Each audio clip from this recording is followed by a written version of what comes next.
शुभ रात्रि sleep stories में आपका स्वागत है। आज की कहानी है घर एक सपना।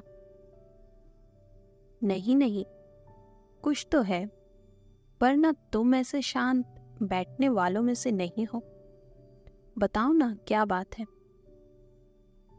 कहीं आज फिर उस हेमा से नोकझोंक तो नहीं हो गई? भारती ने जानबूझकर हेमा का जिक्र किया, जिससे उसका मन थोड़ा हल्का हो जाए। हेमा हरिओम के ऑफिस में थी। दोनों समान पद पर थे, परंतु दोनों के कार्य क्षेत्र अलग थे। कार्य क्षेत्र भले ही अलग हो, लेकिन ऑफिस तो एक ही था। इसलिए किसी न किसी बात को लेकर अक्सर दोनों में नोकझोंक हो जाती। फिर दोनों में सप्ताह भर बातचीत बंद रहती। लेकिन जैसे काम के सिलसिले में बातचीत बंद होती, वैसे ही धीरे धीरे बातचीत फिर शुरू हो जाती।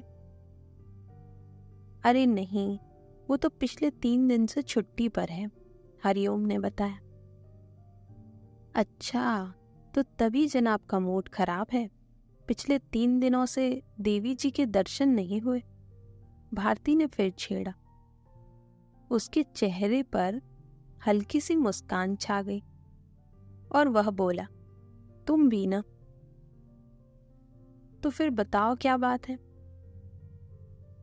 आज अर्पित ने भी 2 BHK फ्लैट ले लिया। अर्पित? वही जिसने 3-4 साल पहले तुम्हारे ऑफिस में क्लर्क की पोस्ट पे ज्वाइन किया था? हाँ, देखो, उसे ज्वाइन करे अभी केवल 4 साल हुए हैं। आज उसके पास भी इस महानगर में अपना घर है। कह रहा था अब 1-2 साल में शादी कर लेगा। और एक मैं हूं, जिसे नौकरी करते हुए 15 साल से ऊपर हो गए, परंतु अभी तक किराए के मकान में गुजारा कर रहा हूं। अब तो लगता है कि ऐसे ही रिटायर भी हो जाऊंगा। कहते हुए हरिओम ने एक लंबी सांस छोड़ी। भारती उसके मन की निराशा को भांप गई। उसने हरिओम का हाथ अपने हाथ में पकड़ा और बोली, तुम क्यों निराश होते हो? तुम देखना, जल्द ही अपने पास भी इस शहर में अपना एक घर होगा। उसने हरिओम को दिलासा तो दे दी, परंतु वह जानती थी कि यह इतना आसान नहीं है। इसलिए हरिओम का ध्यान बटाने के लिए कहा, चलो जल्दी से मुंह हाथ धो लो, मैं चाय नाश्ता लेकर आती हूँ। फिर साग सब्जी भी लानी है, आज बाजार लगा होगा। कहकर वह रसोई की ओर चल दी। हरिओम ने भी मुंह हाथ धोने के लिए बाथरूम की राह ली। हरिओम अपने माता पिता की चौथी संतान था। बाकी 3 बड़ी बहनें थीं। पिताजी गांव में ही मेहनत मजदूरी का काम करते थे। हरिओम की माँ भी किसी के खेत खलियान में मजदूरी कराती थी। घर की स्थिति अच्छी नहीं थी। जैसे तैसे 2 समय की रोटी का जुगाड़ हो पाता था, लेकिन केवल रोटी का। सब्जी तो कभी भी नसीब नहीं होती थी। रोटी कभी प्याज के साथ, तो कभी हरी मिर्च के साथ, कभी गुड़ के साथ, तो कभी सिलबट्टे पर पिसी चटनी के साथ पेट में उतारी जाती थी। ऐसे में 4 बच्चों को पढ़ा पाना किसी भी तरह से हरिओम के पिताजी के वश में नहीं था।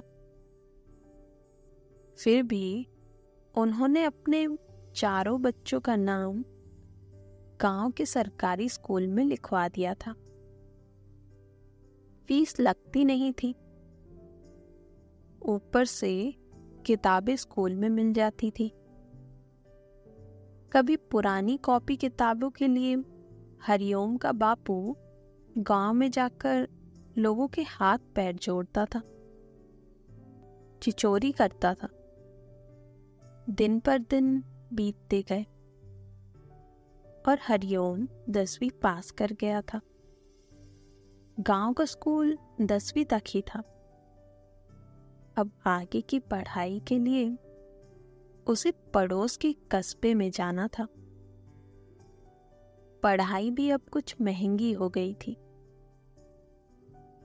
लोगों का व्यवहार में भी फर्क आ गया था। पहले पुरानी धुरानी कॉपी किताबें यूं ही मिल जाती थी, अब लोग उसके पैसे मांगते, कहते भाई हमने भी तो खरीदी है, हमें कोई मुफ्त में थोड़ी दे गया है।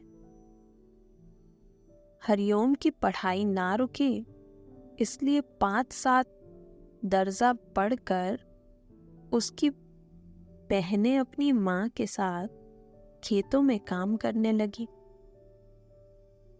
हरिओम के माता पिता की एक ही इच्छा थी कि हरिओम पढ़ लिख कर कुछ बन जाए तो इस नर्क की जिंदगी से मुक्ति मिले। साथ ही वे इस चिंता में भी घुलते जा रहे थे कि लड़कियों को घर से बाहर कैसे किया जाए। हरिओम ने पढ़ाई के मामले में कभी अपने माता पिता को निराश नहीं किया। 12वीं पास करने के बाद उसने न केवल कॉलेज में प्रवेश लिया, बल्कि एसएससी, बैंक आदि की परीक्षाओं में भी बैठने लगा। एक दिन एक अच्छे घर से उसकी बहनों के लिए रिश्ता आ गया था। 3 भाई थे, अच्छा खासा कमा लेते थे। एक ही साथ तीनों का ब्याह हो जाएगा, एक ही घर में तीनों चली जाएंगी। तीनों घर से बाहर हो तो गंगा स्नान हो जाएगा। ये सोचकर हरिओम के पिताजी इस रिश्ते को किसी भी कीमत पर हाथ से नहीं जाने देना चाहते थे।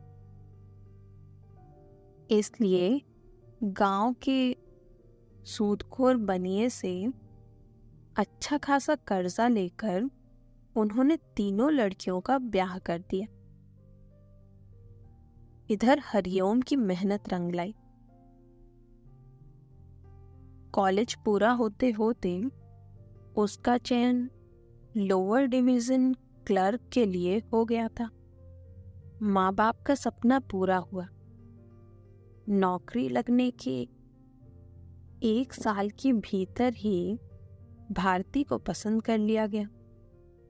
हरिओम अभी शादी नहीं करना चाहता था। वह चाहता था कि पहले सारा कर्जा चुका दिया जाए, उसके बाद वह शादी करे। परंतु माँ बाप की जिद के आगे उसे झुकना पड़ा। उसकी शादी में भी कर्जा लिया गया। कुछ समय बाद वह भारती को भी अपने साथ महानगर में ले आया। उन दोनों किराए के कमरे में अपनी गृहस्थी की गाड़ी घसीटने लगे। हरिओम अपनी आधी तनख्वाह कर्जा चुकाने में दे देता, आधे में खुद भी गुजारा करता और कुछ माता पिता को भी भेजता। हरिओम के अनपढ़ पिता का सूदखोर बनिए ने खूब फायदा उठाया था, इतना कि पूरा कर्जा चुकाते चुकाते 6-7 साल बीत गए। जब तक वह कर्जे से उभरा, तब तक उसके अपने बच्चों के खर्च शुरू हो गए थे। उसके 2 बच्चे थे। उनकी स्कूल की फीस, कॉपी किताबें, घर का किराया, महानगर के अन्य खर्चे, बहनों के खर्चे, माता पिता के खर्चे आदि ने उसकी कमर तोड़ दी थी। आखिर एक एलडीसी की तनख्वाह होती ही कितनी है? ऊपर से विभाग भी ऐसा जिसमें कोई ऊपरी आय नहीं थी। भारती 8वीं पास जरूर थी, लेकिन वह एक कुशल गृहिणी थी। वह सब कुछ व्यवस्थित करके चलाती थी, इसलिए हरिओम की गृहस्थी की गाड़ी ठीक ठाक ढंग से खिंच रही थी। 12वें साल में जाकर उसे प्रमोशन मिला था। अब वह हेड क्लर्क था। खर्चे भी स्थिर हो चले थे। कुछ तनख्वाह भी बढ़ गई थी। उसका जीवन स्तर भी कुछ ऊपर उठा था। उसके कई साथियों ने दिल्ली में अपने घर ले लिए थे। उनको देखकर वह भी एक अदद घर का सपना देखने लगा था।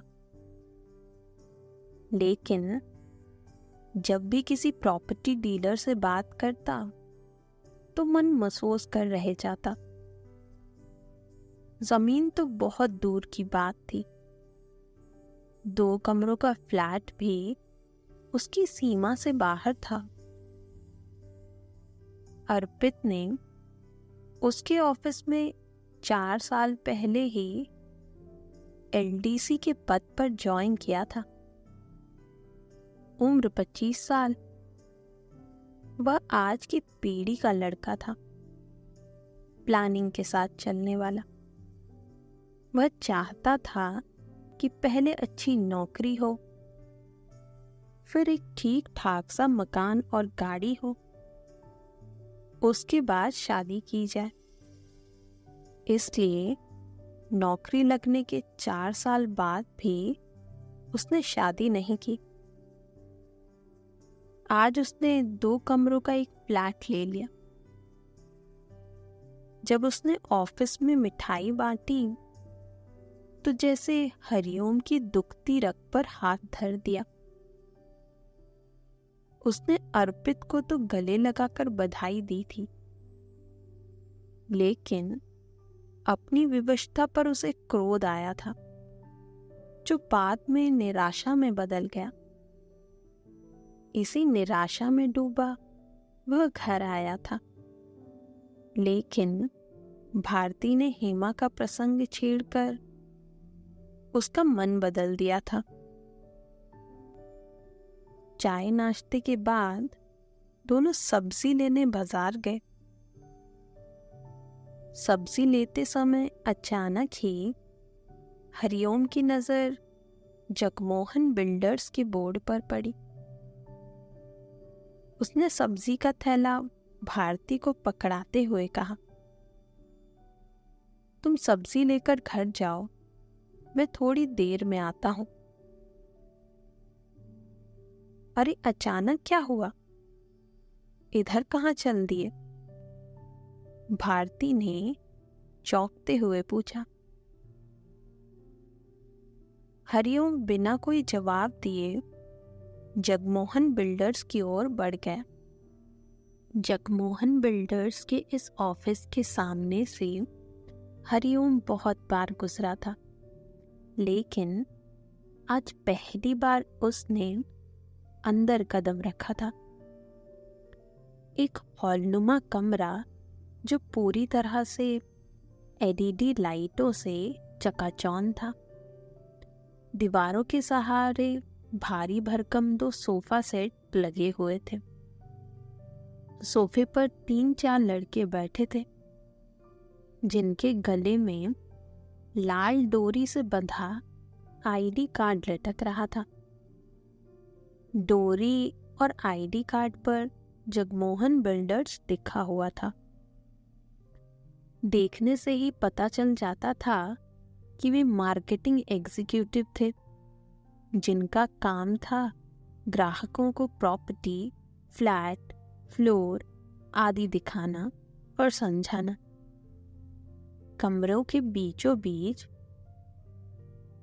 कुछ फासले पर 2 कांच की गोल टेबल लगी थी, जिसके चारों ओर 3 घूमने वाली गद्दीदार कुर्सियां थी। एक टेबल पर एक दंपति बैठकर एग्जीक्यूटिव से कुछ समझ रहे थे। रिसेप्शन पर एक लड़की बैठी हुई थी। उसके पास एक एग्जीक्यूटिव खड़ा कुछ बातें कर रहा था। सभी लड़कों और उस लड़की ने तो नीली पैंट और आसमानी रंग की कमीज डाली हुई थी। हरिओम को देखते ही लड़की चहकी थी। वेलकम सर, मैं आपकी क्या मदद कर सकती हूँ? हरिओम ने रिसेप्शन की ओर कदम बढ़ा दिए थे। वह लड़का उस लड़की के पास से हटकर सोफे पर जाकर बैठ गया। हरिओम ने महसूस किया कि लड़के को उसका आना अच्छा नहीं लगा। आप क्या सर्च कर रहे हैं सर? लड़की ने पूछा। मैं एक फ्लैट देख रहा हूं, हरिओम ने बताया। हम आपकी पूरी सहायता करेंगे सर। आपका बजट कितना है? लड़की का अगला सवाल था। अभी भी उसके चेहरे पर मुस्कान बनी हुई थी। बीच बीच में वह दूसरे एग्जीक्यूटिव्स की तरफ भी देख रही थी। 45-50 के आसपास है मेरा बजट। क्या कुछ लोन भी लेंगे सर? हाँ। कितना? ज्यादा से ज्यादा। लोन आपकी प्रोफाइल और प्रॉपर्टी पर डिपेंड करता है। फिर भी हम 70 से 80% लोन करवा देते हैं। मतलब जैसे 50 लाख की प्रॉपर्टी है तो 35 से 40 लाख तक का लोन हम करवा सकते हैं। बाकी आपकी इनकम प्रोफाइल और सिबिल आदि पर डिपेंड करेगा। हरिओम ने मन ही मन कुछ हिसाब लगाया और बोला, ठीक है, मैं समझ गया। ये बताइए, क्या अभी आपके पास कोई अच्छा सा 2 BHK है? यस सर, इस समय हमारे पास 2-3 प्रोजेक्ट चल रहे हैं। आप कल सुबह 10 बजे से शाम 6 बजे तक कभी भी आ जाइए। हमारे एग्जीक्यूटिव आपको प्रॉपर्टी दिखा देंगे। यह तो मेरा ऑफिशियल टाइम है। मैं ऐसा करता हूँ कि संडे आता हूँ, हरिओम ने कहा। ठीक है सर, मैं संडे आपका अपॉइंटमेंट फिक्स कर देती हूँ। आप यह विजिटर फॉर्म भर दीजिए। लड़की के चेहरे पर अभी भी मुस्कान बनी हुई थी। हरिओम ने उसके हाथ से फॉर्म ले लिया।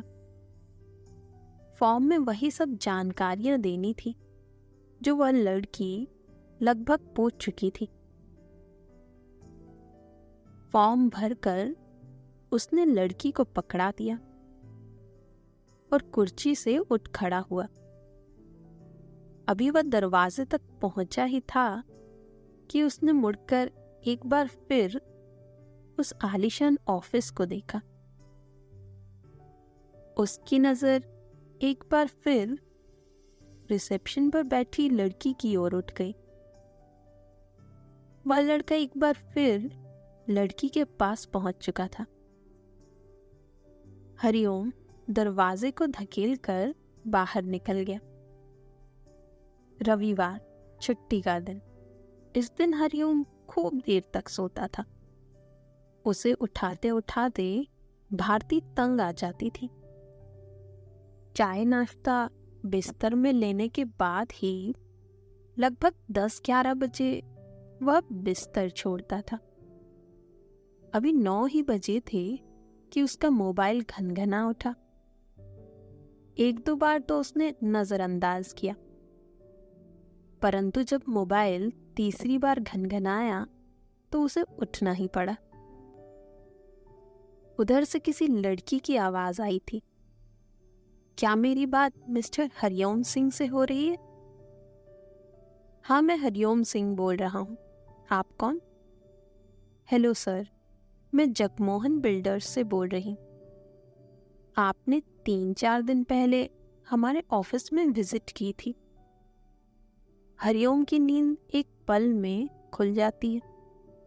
वो तुरंत उठकर बैठ गया और हड़बड़ाते हुए बोला, जी जी कहिए। सर, हमारे एग्जीक्यूटिव आपका इंतजार कर रहे हैं। आप कब तक आएंगे?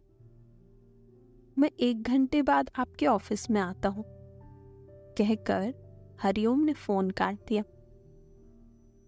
दिन में हरिओम और भारती जगमोहन बिल्डर्स के ऑफिस में बैठे थे।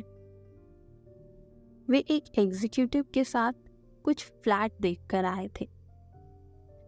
अब उनकी मीटिंग जगमोहन बिल्डर्स के मालिक राजेंद्र जगमोहन से थी। लगभग आधे घंटे की प्रतीक्षा के बाद उन्हें अंदर वाले कमरे में भेज दिया गया। रिसेप्शन के बगल में ही दरवाजा था। अब वे एक छोटे से कमरे में जगमोहन के सामने बैठे थे। जगमोहन बिल्डर्स के ऑफिस का हॉल जितना भव्य था, जगमोहन का कमरा उससे भी अधिक भव्य था। बड़ी सी चमचमाती गहरी भूरे रंग की गोल मेज, मेज के सामने 4 गद्दीदार कुर्सियां, दीवार के साथ सोफा और दीवान। दीवार पर कई प्रकार के सर्टिफिकेट लगे थे। एक और 2-4 ट्रॉफियां रखी थी। उनके ठीक ऊपर दीवार पर एसी लगा हुआ था, जिसने कमरे को शिमला मनाली बना रखा था। जगमोहन की उम्र 85 रही होगी। लालिमा लिए हुए एकदम गोरा गट चेहरा, सिर का एक एक बाल काला। वह 40 से ज्यादा का नहीं दिखता था। अपनी भूरी आंखों को नचाते हुए बोला, माफी चाहता हूं सिंह साहब, आपको थोड़ी देर इंतजार करना पड़ा। कुछ जरूरी काम कर रहा था। उसका स्वर चाशनी में भीगा हुआ था। हालांकि हरिओम को वहां ऐसा कुछ खास नजर नहीं आया, जिसके कारण उन्हें आधे घंटे से अधिक की प्रतीक्षा करनी पड़ी। वह बोला, कोई बात नहीं, कामकाज में तो इतना चलता ही है। तो बताइए बहन जी, कोई फ्लैट पसंद आया आपको? इस बार वह भारती से मुखातिब था। भारती केवल मुस्कुराकर रह गई और हरिओम की तरफ देखने लगी। जगमोहन समझ गया। वह तुरंत ही हरिओम से मुखातिब हुआ, जी राजीव नगर में मेन रोड के पीछे वाली गली में एल टाइप का जो फ्लैट दिखाया था, वह हमें ठीक लग गया। वाह साहब, क्या पारखी नजर है आपकी। फिर वो प्रॉपर्टी भी ऐसी है कि जो भी देखता है तुरंत पसंद कर लेता है। हमने उसमें 16 यूनिट बनाए हैं। 2-3 यूनिट को छोड़कर सारी यूनिट बिक गई। इसलिए आप लोग जल्दी करें। मैं तो कहता हूं कि आजकल में बुक कर लीजिए, वरना अच्छी चीज हाथ से निकल जाएगी। जी ठीक है, हमें आगे का प्रोसेस समझाइए। हम फ्लैट कैसे बुक कर सकते हैं? देखिए, मकान बार बार नहीं लिया जाता, इसलिए अभी तो आप घर जाकर आपस में सलाह मशवरा कर लीजिए। अगर आपको ठीक जचता है तो 51,000 टोकन मनी या बुकिंग अमाउंट देकर अपना फ्लैट बुक कर लीजिए। जगमोहन ने उन्हें सलाह दी। इसके बाद हरिओम ने पूछा, टोकन मनी के बाद हम आपको 7 दिन तक का टाइम देंगे। 7 दिन में आप फ्लैट की पूरी कीमत का 10% बयाना देना, क्योंकि आपका लोन भी करवाना है। तो बयाने के बाद हम आपका केस लोन के लिए हमारे एजेंट के पास भेज देंगे। लोन का पैसा आने के बाद रजिस्ट्री होगी। रजिस्ट्री से पूर्व आपको बाकी सारा भुगतान करना होगा। रजिस्ट्री, लोन एजेंट के खर्चे और दूसरे छोटे मोटे खर्चे आपको ही करने होंगे। चलिए ठीक है, आप अपनी अंतिम डील बताएं ताकि हमें फैसला लेने में आसानी हो। हमने उन फ्लैट्स की कीमत 55 लाख रखी है। जगमोहन इस मामले में पूरा घाघ था। वह आंखों ही आंखों में हरिओम की मनः स्थिति भांप रहा था। वह समझ गया था कि फ्लैट दोनों को पसंद आ गया है। नहीं जगमोहन साहब, 55 तो बहुत ज्यादा है, इतनी मेरी गुंजाइश नहीं। अरे सिंह साहब, क्या बात करते हैं? मेन रोड की प्रॉपर्टी है समझिए। 50 मीटर दूर मेन रोड है, बाहर निकलते ही मार्केट, महज 300 मीटर की दूरी पर मेट्रो स्टेशन। कनेक्टिविटी तो कोई प्रॉब्लम ही नहीं। मीठा पानी दोनों टाइम, और सबसे बड़ी बात, यह एरिया सबसे पॉश एरिया में आता है, इसलिए 55 लाख ज्यादा नहीं है। जगमोहन उन्हें सुविधाएं गिनाता जाता था और समझाता जाता था। अंत में 52 लाख पर डील तय हो गई। 2 दिन बाद हरिओम ने 51,000 टोकन मनी देकर अपना फ्लैट बुक कर लिया था। उसके पास 2-3 लाख रुपए की सेविंग थी। कुछ पत्नी के गहने गिरवी रखे, कुछ यार दोस्तों से उधार लिया और किसी तरह बयाने की रकम का जुगाड़ कर लिया। हरिओम की खुशी का ठिकाना नहीं था। उसका बरसों का सपना पूरा होने जा रहा था। अब दिल्ली में उसका भी अपना घर होगा। भारती भी बहुत खुश थी। अगले रविवार हरिओम अपने दोनों बच्चों को वह फ्लैट दिखाने ले गया जो बहुत जल्द उनका होने वाला था। 400 गज की जमीन के उस टुकड़े को 4 बराबर भागों में बांटा गया था। नीचे का पूरा एरिया गाड़ी मोटरों की पार्किंग के लिए छोड़ दिया गया था। पार्किंग एरिया के ऊपर 4 मंजिला इमारत खड़ी थी। हर मंजिल पर आमने सामने 4 फ्लैट बनाए गए थे। बीच में सीढ़ियां और लिफ्ट लगी थी। 2 फ्लैट सीढ़ियों के साथ थे और 2 दूसरी तरफ। कुछ फ्लैट्स में लोगों का रहना भी शुरू हो गया था। कुछ फ्लैट्स का काम चल ही रहा था। हरिओम ने एग्जीक्यूटिव को पहले ही बुला लिया था। वह अपने दोनों बच्चों को फ्लैट दिखा रहा था। दोनों बच्चे भी बहुत खुश थे। भारती ने मन ही मन पूरा घर सजा डाला था। कहाँ, क्या और कैसे रखना है, वह उसकी योजना बना रही थी। बच्चे इस बात पर चर्चा कर रहे थे कि उनके कमरे में क्या क्या सुविधाएं होनी चाहिए। तभी उनके सामने के फ्लैट का दरवाजा खुला और एक 85 साल का अधेड़ बाहर आया। उसके सिर के बाल खिचड़ी से थे। पीछे की ओर एक चोटी बंधी थी। मुंह से पता चलता था कि वह पान मसाला खाने वाला इंसान था। उसने आकर नमस्ते किया। अच्छा, तो आप लोग आ रहे हैं इस फ्लैट में? उसने जानकारी लेनी चाहिए।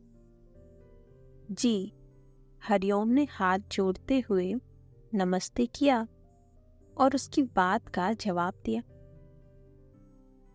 चलिए, अच्छा है, हमें भी आपकी कंपनी मिल जाएगी। जगमोहन जी बता रहे थे कि कोई सिंह साहब हैं राजस्थान के, जो आपके पड़ोस में रहने आ रहे हैं। जी, मैं ही हूँ। मेरा नाम हरिओम सिंह है और मैं राजस्थान से हूँ। मेरा नाम सोमनाथ त्रिपाठी है, मैं मध्य प्रदेश से। इसके बाद दोनों में काफी देर तक इधर उधर की बातें होती रहीं। त्रिपाठी जी ने एक कप चाय का निवेदन किया, जिसे औपचारिकतावश मना नहीं किया जा सकता था। एक अच्छा पड़ोस मिल जाए तो बहुत अच्छा रहता है। त्रिपाठी चाय का कप हरिओम के हाथों में थमाता हुआ बोला। सही कह रहे हैं आप, हरिओम ने जवाब दिया। दूसरी ओर भारती और त्रिपाठी जी की पत्नी बहनापा बढ़ा रही थी। उनके बच्चे भी आपस में मेल जोल बढ़ाने लग गए थे। अच्छा, आप राजस्थान से हैं ना? जी। राजपूत? जी नहीं। अच्छा, तो जाट हैं? जी नहीं, मैं राजस्थान के आदिवासी समुदाय से हूँ। त्रिपाठी जी ने सुनकर अपनी पत्नी की ओर देखा था। पत्नी ने त्रिपाठी जी की ओर। हरिओम गांव से निकला था। तुरंत ही दोनों की मनोभाव समझ गया। चाय खत्म हो गई थी। हरिओम ने विदा ली। अब तो आपसे मुलाकात होती रहेगी। 1-2 महीने में हम भी यहाँ शिफ्ट कर जाएंगे। भारती ने त्रिपाठी जी की पत्नी की ओर हाथ जोड़कर कहा। हरिओम और भारती दोनों ही खुश थे। आखिर क्यों ना हो, एक आदमी के जीवन का आधार है रोटी कपड़ा मकान। रोटी और कपड़े की जरूरत तो पूरी हो ही रही थी। कमी थी तो एक अदद मकान की। 15 साल से ज्यादा हो गए थे इस शहर में किराए के मकानों में भटकते हुए। हर 2-3 साल में मकान बदलने की व्यवस्था होती। मकान मालिक की मर्जी चलती। पिछला मकान मालिक तो बहुत ही चालाक था।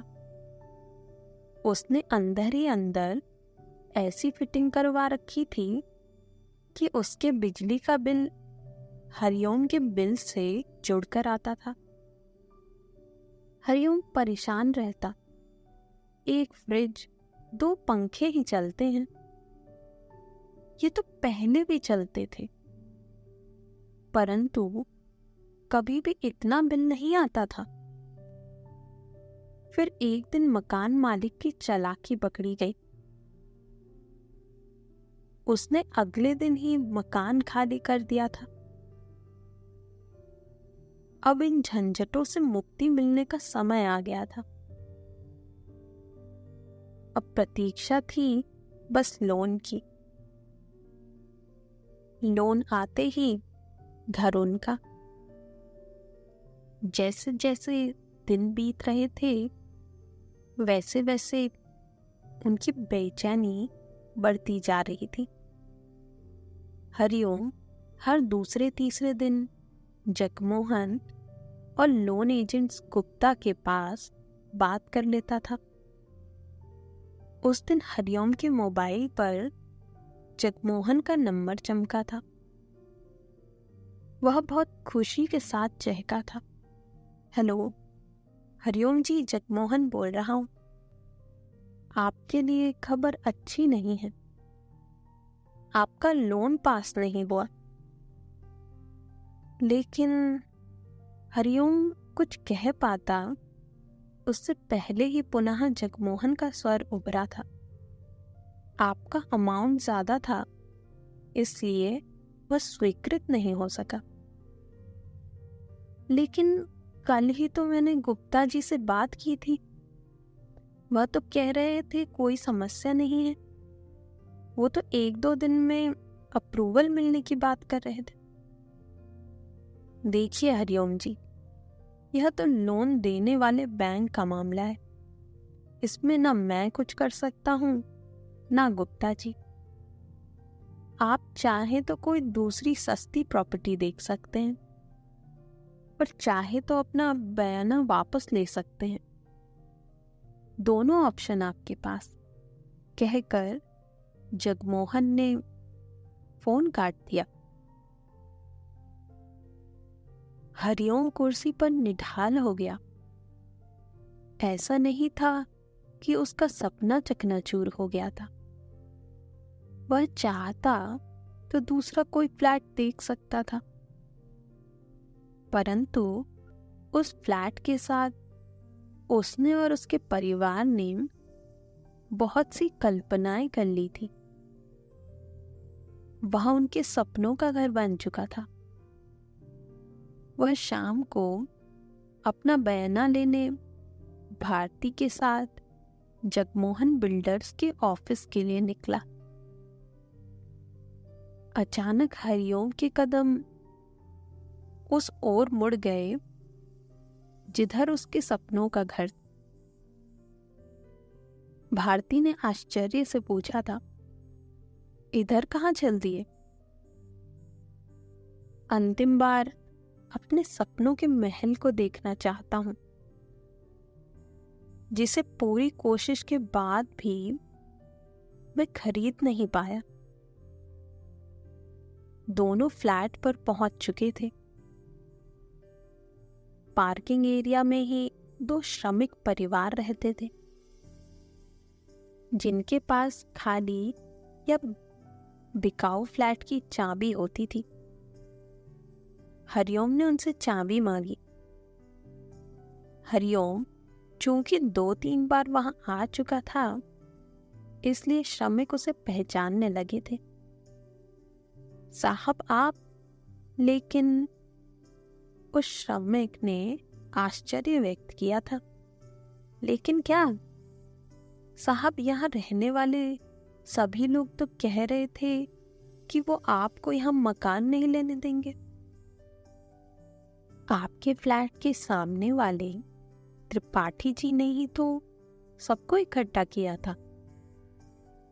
साफ साफ बताओ, तुम कहना क्या चाहते हो? हरिओम के स्वर में अधीरता और बेचैनी साफ झलक रही थी। साहब, त्रिपाठी जी कह रहे थे कि ये जंगली आदिवासी थोड़ा पढ़ लिख क्या गए अपने आप को राजा महाराजा समझने लगे हैं।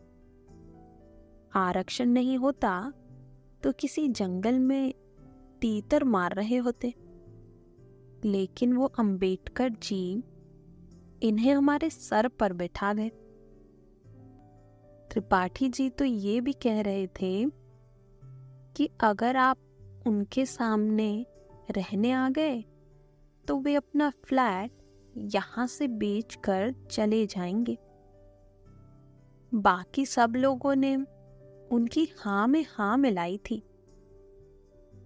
2 दिन पहले ही सब जगमोहन साहब से मिलकर आए हैं। हरिओम ने सुना तो उसके पैरों तले जमीन खिसक गई। आज के युग में भी ऐसी सोच? उसे उस दिन की मुलाकात याद आई जब उसने त्रिपाठी जी को अपनी जाति बताई थी।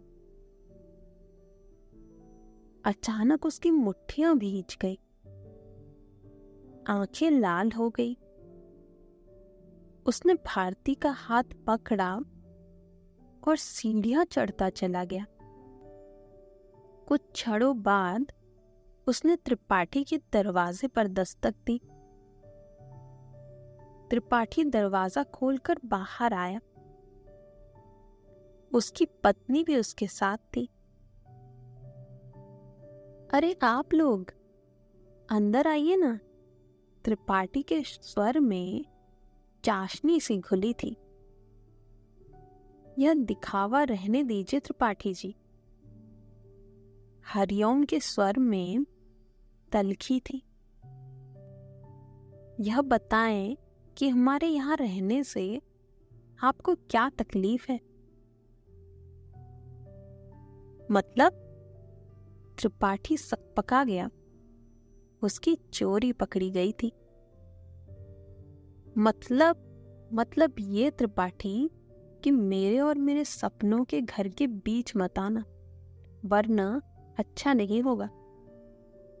त्रिपाठी को चेतावनी देकर हरिओम ने भारती का हाथ पकड़ा और सीढ़ियां उतरता चला गया। अब उसका रुख जगमोहन बिल्डर्स का ऑफिस था। कुछ दिनों बाद हरिओम अपने सपनों के घर में गृह प्रवेश कर रहा था। दरवाजे के साथ दीवार के सहारे एक छोटी सी मेज पर बाबा साहेब और बुद्ध की तस्वीरें लगी थी। साइड में एक कुर्सी पर फूल मालाएं रखी थी। अतिथि दोनों तस्वीरों पर फूल अर्पित कर घर में प्रवेश कर रहे थे। ठीक सामने त्रिपाठी के फ्लैट का दरवाजा बंद था। दरवाजे पर एक कागज चिपका था जिस पर लिखा था, यह फ्लैट बिकाऊ है।